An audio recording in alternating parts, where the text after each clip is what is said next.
Shivan memorial নার্সাত school and কলেজের পক্ষ থেকে অনলাইন প্রাথমিক বিজ্ঞান ক্লাসের সকল শিক্ষার্থীদের জানাই স্বাগত। সুপ্রিয় শিক্ষার্থীরা, কেমন আছো তোমরা? আশা করছি তোমরা সবাই ভালো আছো, সুস্থ আছো ও নিরাপদে আছো। আমি আল্লাহর রহমতে ভালো আছি, আলহামদুলিল্লাহ। প্রিয় শিক্ষার্থীরা, বর্তমানে তোমরা নিশ্চয়ই এখনো করোনাকালীন যে নিয়ম নীতি মেনে চলছিলে এখনো সেটা সঠিকভাবে পালন করছো, কারণ করোনা কিন্তু এখনো আমাদের মাঝ থেকে বিদায় নেয় এবং সাথে সাথে শীত মৌসুমটা শুরু হয়েছে। এই শীতে কিন্তু আমাদের ঠান্ডা লাগা বা যে কোনো ধরনের সমস্যাটা একটু বেশি বৃদ্ধি পায়। সেই জন্য তোমাদেরকে একটু সচেতন থাকতে হবে, ঠান্ডা যাতে না লাগে এবং ঠান্ডা খাবার খাওয়া থেকে বিরত থাকতে হবে। সাথে কি করতে হবে? রোগ প্রতিরোধ ক্ষমতা বৃদ্ধির জন্য অবশ্যই পুষ্টিকর খাদ্য বেশি করে খেতে হবে। প্রিয় শিক্ষার্থীরা, তাহলে তোমরা সবাই স্বাস্থ্যবিধিটা মেনে চলবে এবং পুষ্টিকর খাদ্য খাবে নিজেদের ভালো থাকা, সুস্থ থাকার জন্য। আজকে তোমাদের বিজ্ঞান ক্লাস পরিচালনায় তোমাদের সাথে আছি আমি রওশনা বেগম, সহকারী শিক্ষক, শিবন মেমোরিয়াল নার্সাত স্কুল অ্যান্ড কলেজ। সুপ্রিয় শিক্ষার্থীরা, আজকে আমি তোমাদের পাঠ্য বইয়ে অধ্যায় 9 আমাদের জীবনের প্রযুক্তি এই অধ্যায়ের উপর ক্লাস নিব।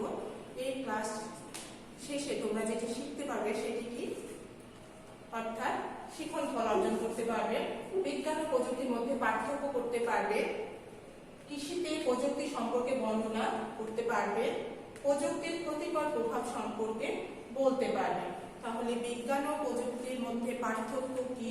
আমরা পূর্বের ক্লাসে এই অধ্যায়ের উপরে একটি ক্লাস নিয়েছি, সেই ক্লাসে আমরা বিজ্ঞান ও প্রযুক্তি কি সে সম্পর্কে জেনেছি। এখন তোমরা আজকে পাঠ্যে সেই বিজ্ঞান ও প্রযুক্তির মধ্যে পার্থক্যটা করতে পারবে, কৃষিতে যে প্রযুক্তির ব্যবহার হচ্ছে সেটা সম্পর্কে বলতে পারবে এবং প্রযুক্তির ভালো দিক খারাপ দিক দুটোই আছে, খারাপ দিক সম্পর্কে অর্থাৎ ক্ষতিকর প্রভাব সম্পর্কেও বলতে পারবে। সুপ্রিয় শিক্ষার্থীরা, আজকের আলোচ্য বিষয়গুলো, যে বিষয়গুলো তোমরা এই অধ্যায় শেষে অর্জন করতে পারবে সেটা হচ্ছে শিখন ফল। আর সেটি অর্জনের জন্য আমাদেরকে যে বিষয়গুলো নিয়ে আলোচনা করতে হবে তা হচ্ছে আলোচ্য বিষয়। সবাই খাতায় একটু সুন্দর করে নোট করে নাও আজকের আলোচ্য বিষয়গুলো। আজকের আলোচ্য বিষয় বিজ্ঞান ও প্রযুক্তি। প্রযুক্তিতে বিজ্ঞানের ব্যবহার, শিল্প বিপ্লবের সময়কালে প্রযুক্তির উন্নয়ন, কৃষিতে প্রযুক্তি, প্রযুক্তির ক্ষতিকর প্রভাব। আমি আরেকবার বলছি, সবাই সুন্দর করে তাড়াতাড়ি সম্পন্ন করে ফেলো। বিজ্ঞান ও প্রযুক্তি, প্রযুক্তিতে বিজ্ঞানের ব্যবহার, শিল্প বিপ্লবের সময়কালে প্রযুক্তির উন্নয়ন, কৃষিতে প্রযুক্তি, প্রযুক্তির ক্ষতিকর প্রভাব। আলোচ্য বিষয়গুলো নিশ্চয়ই তোমাদের দেখে সম্পূর্ণ হয়ে গেছে। আমরা তাহলে মূল আলোচনায় চলে যাই। প্রথমে আমরা বলেছি বিজ্ঞান ও প্রযুক্তি। পূর্বের ক্লাসে আমরা জেনেছিলাম বিজ্ঞান কি, প্রকৃতি সম্পর্কে যে পরীক্ষা নিরীক্ষা এবং তারপরে যে ব্যাখ্যাটা প্রদান করা হয় সেটা হচ্ছে কি, বিজ্ঞান। তাহলে পর্যবেক্ষণ, পরীক্ষা নিরীক্ষার মাধ্যমে প্রাপ্ত জ্ঞানকে আমরা কি বলি, বিজ্ঞান। আর এই জ্ঞানটাকে আমরা যখন ব্যবহারিক প্রয়োগে লাগাই, আমাদের প্রাত্যহিক জীবনে দৈনন্দিন প্রয়োজনে যে ব্যবহারিক জ্ঞানটাকে কাজে লাগাই সেটা হচ্ছে কি, প্রযুক্তি। যেমন দেখো, আমরা এখানে চিত্রে তুলে ধরেছি কি, ফ্রিজ। এটা আমাদের নিত্য প্রয়োজনীয় কাজে কি অনেক উপকারে আসছে এবং এটা হচ্ছে আমরা দেখছি রেডিও, এটার মাধ্যমে আমরা বিভিন্ন তথ্যাদি পেয়ে থাকি। বৈদ্যুতিক পাখা, যার সাহায্যে আমরা কি গরমের সময় বা যে কোনো শারীরিক সমস্যার সময় শরীরের তাপমাত্রা স্বাভাবিক রাখার জন্য বা ঠান্ডা করার জন্য আমরা এটা ব্যবহার করে থাকি। তাহলে এই জিনিসগুলো তৈরি হয়েছে কিসের মাধ্যমে? বিজ্ঞানের জ্ঞানকে ব্যবহার করে, আমাদের বাস্তব সমস্যার সমাধানের জন্য আমরা বিজ্ঞানের জ্ঞানকে ব্যবহার করে এগুলো তৈরি করেছি। তাহলে এটা হচ্ছে প্রযুক্তি। বিজ্ঞান ও প্রযুক্তিকে আমরা পূর্বের ক্লাসে জেনেছি, সেটা আরেকবার তোমাদের জন্য রিভিউ করা হলো। এখন আমরা দেখবো যে প্রযুক্তিতে বিজ্ঞানের ব্যবহার। প্রযুক্তিতে বিজ্ঞানের ব্যবহার, আমরা যে প্রযুক্তিগুলো নিত্য নতুন যে উন্নত প্রযুক্তিগুলো সর্বদা ব্যবহার করছে এবং উপকৃত হচ্ছে, সেগুলো সর্বক্ষেত্রে কিন্তু প্রযুক্তিতে আমাদের বিজ্ঞানের অবদান রয়েছে। কারণ বিজ্ঞানের জ্ঞান ছাড়া এই সব প্রযুক্তি, আমরা যে প্রযুক্তিগুলো দেখছি সেগুলো কিন্তু তৈরি করা সম্ভব নয়। এই যে আমরা যে মোবাইল ফোনটা দেখছি, এই মোবাইল ফোন বর্তমানে তোমরা সবাই কি এই মোবাইল ফোনটার জন্য অনেক উপকৃত হচ্ছে। এই মার্চের মাঝামাঝি থেকে আমরা যে হঠাৎ করে করোনা ভাইরাসের কারণে আমাদের স্বাভাবিক জীবনটা কিছুটা হলেও কি স্থির হয়ে গেছে এবং বিদ্যালয়ে তোমাদের চলা আসাটা বন্ধ হয়ে গেছে।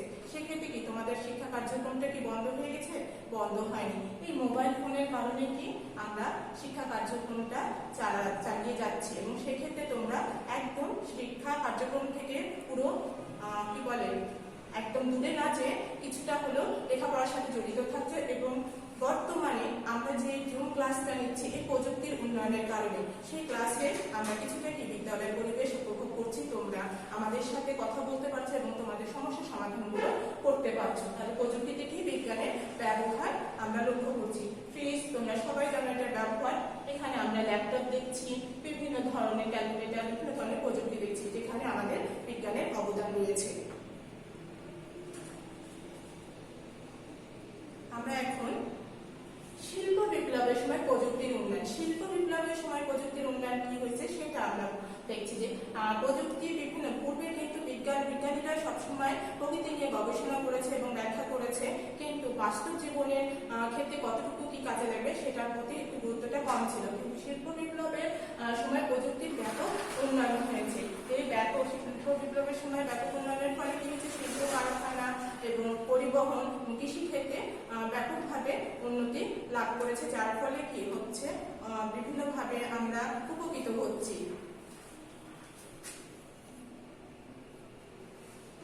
বিজ্ঞান ও প্রযুক্তির মধ্যে পার্থক্য, বিজ্ঞান ও প্রযুক্তির মধ্যে পার্থক্য কি আমরা দেখতে পাচ্ছি। একজন ভদ্রলোক বা বিজ্ঞানী অনুবীক্ষণ যন্ত্রের সাহায্যে কিছু পরীক্ষা করছে বা কোনো জিনিস ভালো করে বোঝার চেষ্টা করছে। আর এখানে আমরা যে চিত্রটা দেখছি সেটা কি দূরবীক্ষণ যন্ত্র, এটার সাহায্যে কিন্তু বিজ্ঞানীরা মহাকাশের বিভিন্ন জিনিস পর্যবেক্ষণ বা পরীক্ষা নিরীক্ষা করে। তাহলে বিজ্ঞানের জ্ঞান ব্যবহার করে প্রযুক্তি তৈরি করা হয়। আমরা কি জানি বিজ্ঞানের জ্ঞান ব্যবহার করে প্রযুক্তি তৈরি করা হয়। অপরদিকে বৈজ্ঞানিক গবেষণায় কিন্তু প্রযুক্তি ব্যবহার করা হয়।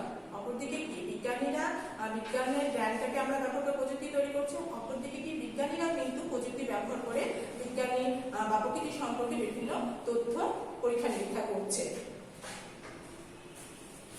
কৃষিতে প্রযুক্তি, কৃষিক্ষেত্রে যে প্রযুক্তির অবদান সেটি আমরা লক্ষ্য করব। পূর্বে চাষাবাদের জন্য কি, চাষাবাদের জন্য হচ্ছে আমরা যেটা দেখছি এখানে লাঙ্গল, এটা কি কোদাল, এটা তোমরা সবাই চেনো, এটা শাবল। তাহলে এই যে চাষাবাদের জন্য কি কোদাল, লাঙ্গল, তারপর শাবল এগুলো ব্যবহার করা হতো, কিন্তু এগুলো দ্বারা কিন্তু চাষাবাদে বা কৃষিকাজে ব্যাপক ফলাফল ভালো অতক্ষণ না। যেভাবে আমরা বর্তমানে কৃষিতে উন্নতি লাভ করছি এবং অধিক সময়ে স্বল্প সময়ে অধিক ফসল উৎপাদন করতে পারছি, এটার মাধ্যমে কিন্তু অত সম্ভব হতো না। বর্তমানে যে আধুনিক কৃষি প্রযুক্তি আমরা সেচ পাম্প, ট্রাক্টর, মাড়াইয়ের যন্ত্র চিত্র আমরা দেখতে পাচ্ছি যে বর্তমানে আধুনিক কৃষি প্রযুক্তি যেমন মাড়াইয়ের যন্ত্র, ট্রাক্টর, সেচ পাম্প, এই যান্ত্রিক প্রযুক্তিগুলোর মাধ্যমে কি আমরা স্বল্প সময়ে অধিক ফসল উৎপাদন করতে সম্ভব হচ্ছে এবং আমাদের যে খাদ্য চাহিদা পূরণ করা সেটা সম্ভব হচ্ছে এগুলোর মাধ্যমে। আমরা চলে আসি কৃষি প্রযুক্তির মধ্যে কি হলো, আমরা যান্ত্রিক প্রযুক্তিগুলো দেখলাম। এখন দেখবো যে কৃষি প্রযুক্তি রাসায়নিক প্রযুক্তি, যেগুলো রাসায়নিক প্রযুক্তির মধ্যে বিভিন্ন ধরনের রাসায়নিক সার ও কীটনাশক,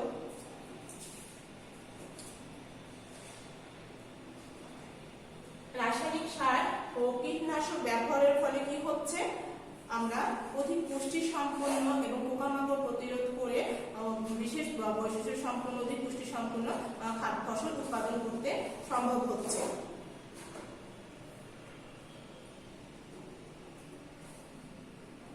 এছাড়াও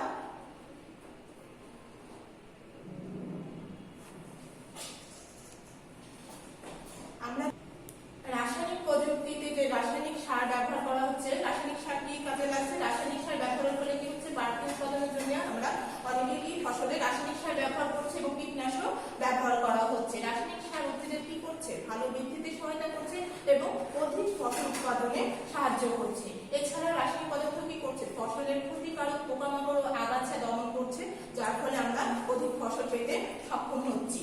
যেমন আমরা চিত্রে দেখছি যে জমিতে ড্রোনের সাহায্যে কীটনাশকের ব্যবহার করা হচ্ছে, রাসায়নিক সারের প্রয়োগ করা হচ্ছে এবং কীটনাশক ব্যবহার করা হচ্ছে।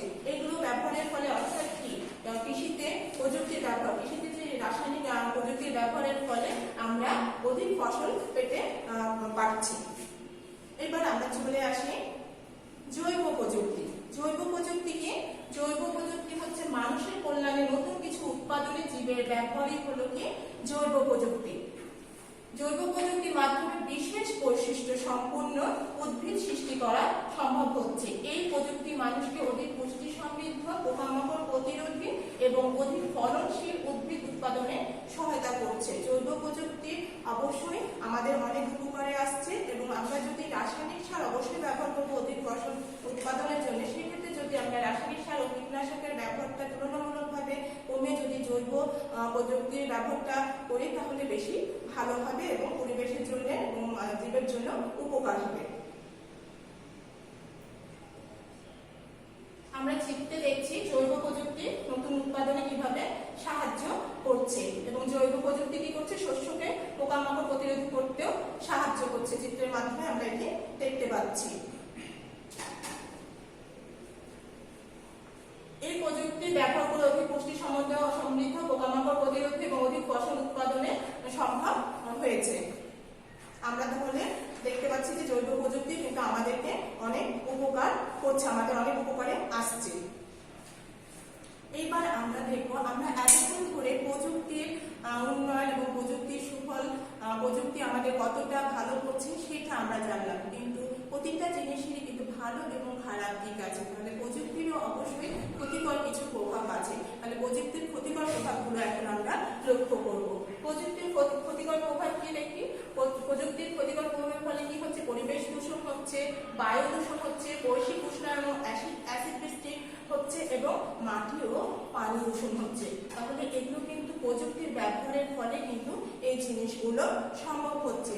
যেমন হচ্ছে কলকারখানায় কয়লা পুড়িয়ে বিদ্যুৎ উৎপাদনের ক্ষেত্রে কি হচ্ছে, বায়ু দূষণ হচ্ছে। বায়ু দূষণের ফলে কি হচ্ছে এবং বিভিন্ন ধরনের জিনিস কলকারখানায় ব্যবহারের ফলে সেটা বায়ু দূষণ হচ্ছে, পানি দূষণ হচ্ছে, ফলে কি হচ্ছে, পরিবেশ দূষণ হচ্ছে। এর ফলে ধোঁয়ার সাথে বায়ু দূষিত হয়। বায়ু দূষণ বৈশ্বিক উষ্ণায়ন ও অ্যাসিড বৃষ্টির মতো পরিবেশের উপর বিভিন্ন ক্ষতিকর প্রভাব সৃষ্টি করছে। তাহলে আমাদের কি হচ্ছে, বায়ু দূষণ হচ্ছে, কলকারখানায় প্রযুক্তি ব্যবহারের ফলে ধোঁয়া উৎপন্ন হচ্ছে, বিদ্যুৎ উৎপাদনের ক্ষেত্রে কয়লা পুড়িয়ে তাতে বায়ু দূষণের ফলে বৈশ্বিক উষ্ণায়ন হচ্ছে, পৃথিবীর তাপমাত্রা বৃদ্ধি পেয়ে যাচ্ছে, অ্যাসিড বৃষ্টি হচ্ছে। এগুলো হচ্ছে প্রযুক্তির ক্ষতিকর প্রভাব। এখানে আমরা লক্ষ্য করছি কি কীটনাশক প্রয়োগ হচ্ছে। কীটনাশক ব্যবহারের ফলেও কিন্তু মাটি ও পানি দূষিত হয়, কারণ অতিরিক্ত কীটনাশক ব্যবহার করে যখন বৃষ্টির পানির সাথে সেটা ধুয়ে যায় তখন সেটা মাটি ও পানি উভয়কে একসাথে দূষিত করে। এটা জীবের জন্য ক্ষতিকর। প্রযুক্তির আরো ক্ষতিকর প্রভাব হচ্ছে কি, প্রযুক্তির ক্ষতিকর প্রভাব হচ্ছে আধুনিক বিভিন্ন অস্ত্র তৈরি এবং এর ব্যবহার, যুদ্ধের অস্ত্র তৈরি ও এর ব্যবহার। তাহলে এই যে আমরা দেখছি এখানে বন্দুক, বোমা, ট্যাঙ্ক, এগুলো কি আমাদের এই প্রযুক্তির ব্যবহারের মাধ্যমে, প্রযুক্তির মাধ্যমে কিন্তু এগুলো তৈরি হচ্ছে, কিন্তু এগুলোর ব্যবহারের ফলেও কিন্তু আমরা ক্ষতির সম্মুখীন হচ্ছি। চিত্রে আমরা দেখতে পাচ্ছি। প্রযুক্তির আরো ক্ষতিকর প্রভাব হচ্ছে কি, অন্যান্য ক্ষতিকর প্রভাব, প্রযুক্তির অতিরিক্ত ব্যবহার, যেটা কি হয়, নেশায় পরিণত হয়ে যায়। অতিরিক্ত ব্যবহারের ফলে কি সেটা নেশায় পরিণত হয়ে যায়, মুক্ত চিন্তার পথে বাধা সৃষ্টি করে, স্বাস্থ্যের জন্য ক্ষতি করে। তাহলে এক নাগারে যদি আমরা প্রযুক্তির ব্যবহার অনেক সময় একসাথে করি 1 ঘন্টার বেশি, তাহলে কি হয়, আমাদের স্বাস্থ্যের জন্য ক্ষতি করে এবং মুক্ত চিন্তার পথে বাধা সৃষ্টি করে। নিয়মিত খেলাধুলা, যেমন শিশুরা তোমরা যদি অনেক সময় ধরে মোবাইল বা প্রযুক্তি ব্যবহার করো, সেক্ষেত্রে তোমরা যে স্বাভাবিক যে চলাচল বা খেলাধুলা বা মুক্ত চিন্তা যেটা, সেটা করা থেকে কিন্তু তোমরা বিরত থাকছো, যার ফলে তোমরা সেগুলো করতে একসময় ভুলে যাবে, ডিপেন্ডেন্ট হয়ে যাবে প্রযুক্তির উপরে।